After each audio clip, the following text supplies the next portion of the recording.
And get prepared for a ton of mispronunciations because we're going to Russia.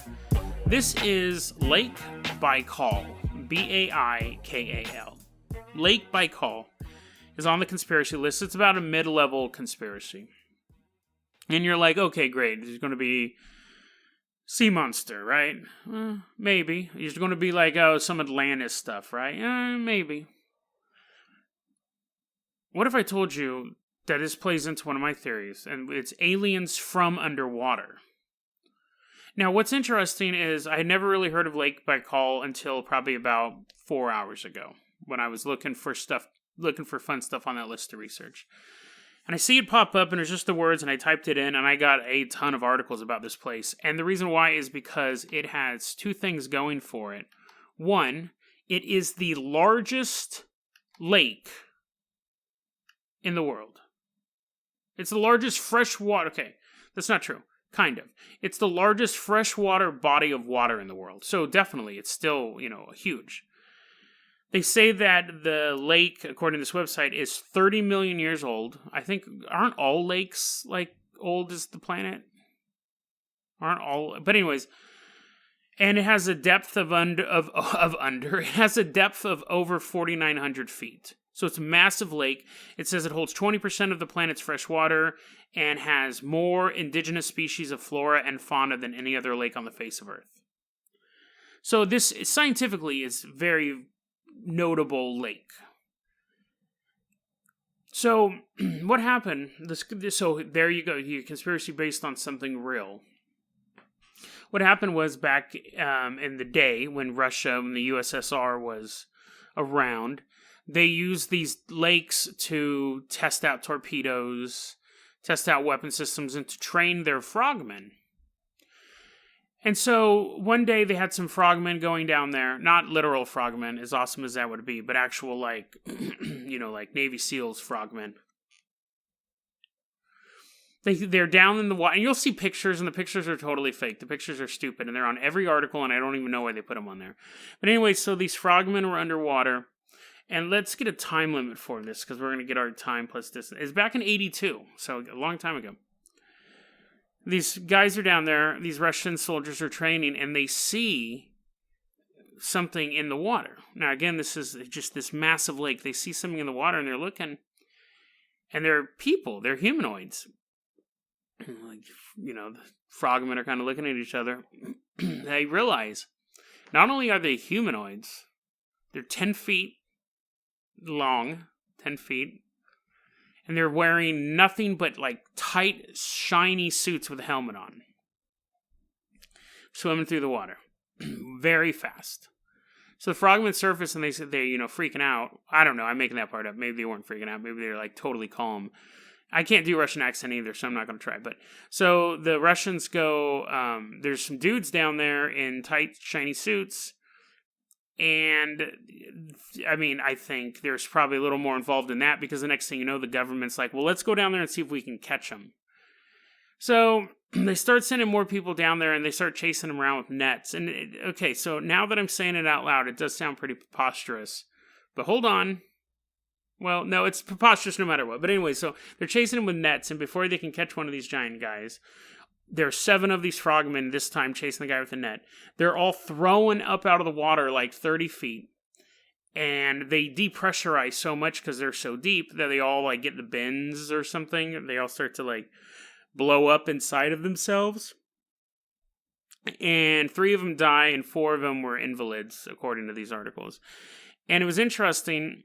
So on the other side, on the civilian side of it, the people in town reported that they were, or not in town, but locals said, this one local said he saw it happen. He saw a bunch of divers fly out of the water about 30 feet up in the air and then smash back down. And he thought, why and how are they training their divers to do that? Why would you train them to be thrown out of the water so high and then hit? So you kind of get that backup story of that. And since then, the military of Russia has said, we're not going to interact with whatever's down there at all. Now, is that story completely made up? I mean, I don't know. Would I bet money that it's real? No, of course I wouldn't. Would I like it to be real? Yeah, sure. And again, that plays into my idea that all these UFO, because they've also talked about they've seen monsters down there and they've seen craft down there and things like that. And if you just had some sort of tunnel system in there, stuff could fly in and out. Plus, I just thought of this. Yesterday's episode, I said if it's really cold, you can get bigger. That might be why these people are 10 feet tall, because they're in the cold and they can live longer and eat more food. But to me, that's a fascinating conspiracy. It meets all the things of a good conspiracy. It's far away. It took place a long time ago. It involves groups who don't trust, which again, this is military, and has a limited amount of people. You would just have the people on the beach who saw the event and the few military personnel who were a part of it. And it's intriguing. It's an intriguing story to think that underneath this lake, underneath one of the greatest lakes on the planet Earth, is another civilization, just kind of minding their own business, doing their own thing, and you try to catch them in a net. They mess you up. And again, like I've said before, I think that any sort of UFO craft that we see, most likely, if it's real, if it's not like, you're seeing it for real, but is most likely from this planet or from another dimension. And you may go, well, that's no fun. Like, I want aliens. Here's the thing. If they're from another dimension, they are the absolute definition of an alien. They're something that we cannot comprehend in any way, shape, or form. I think if you saw something from another dimension, it would be the uncanny valley times 1,000. I don't think your brain could even process the idea of something that did not come from our reality of time and space. I don't think that you could even begin to comprehend it. It would be like the nothing from the never-ending story. You couldn't describe it. It would be completely terrifying to you. Terrifying may be beautiful, but you wouldn't be able to describe it. Or if they're from this planet and they're from, I don't believe in Hollow Earth, I'm not saying that, but if they're from cave systems or from underwater and they share our DNA, or they're related to us in some way, that is, I think, that to me, that's more terrifying than something coming from outer space. Because something coming from outer space is going to be so unrelated to us, we won't be able to communicate with them in any way, shape, or form. They won't be able to communicate with us. We'll have no shared values. We wouldn't recognize them as life. They wouldn't recognize us as life. But again, the distances are so great, they never get here. If they're from Earth, they're brutal. They're warriors. Every species on this planet fights for survival every single day. If they're from this planet and they share our DNA, that is not good for us. That is not good for us. So I think people may go, well, that's kind of boring. Oh, they're from underwater. To me, no, I think that's more fascinating, because if they are us or distant relatives of us, we got a fight on our hands if they ever come up. But again, I'm no Alex Jones. I'm not saying that's going to happen. I think it's an entertaining theory. And if someone, again, could make the oceans disappear and go, Jason, look, there's no aliens down there, I'd be like, okay. Or if someone just said, yeah, no, there's no, here's the proof that nothing, I'd be like, okay, I'm not married to it. My thing is, I just think that's far more plausible than them coming from outer space. I think that's completely impossible. But I've been proven wrong before. Not often. I mispronounce words more often than I'm proven wrong, and I get facts wrong more often than I'm proven wrong, but that's different because I'm not being proved wrong. I'm simply not doing my research, which I guess is kind of like being proved wrong. But I'm the one with the microphone, so I get to decide when I'm proven wrong. Hey guys, thanks for listening to the show. Again, I know I say this all the time, I'm having a ball doing this, but it means a lot when I see people download the show and people talk to me about the show. That's great. Deadrabbit.com is the website. Twitter is at Jason O. Carpenter.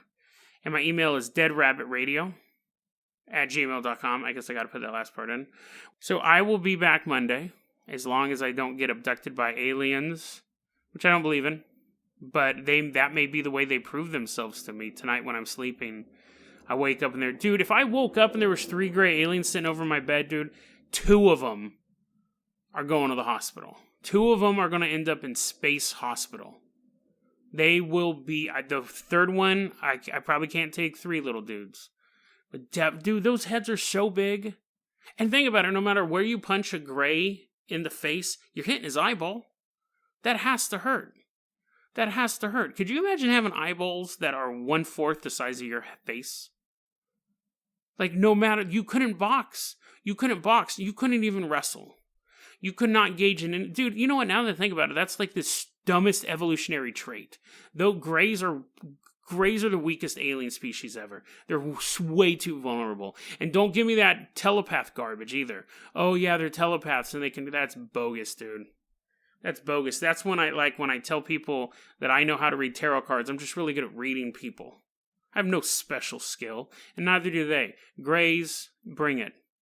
That's all I gotta say. If I'm not back by Monday, it's because I'm covered in purple blood somewhere, because I'm in some sort of alien arena, knocking dudes out, punching reptilians, and tripping tiger people from Tigeria 7. I don't know.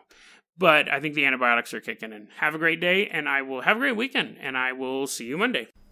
That was a clip from our daily podcast, Dead Rabbit Radio. Dead Rabbit Radio is available on YouTube or anywhere that you listen to podcasts. It's daily paranormal, conspiracy, and true crime news.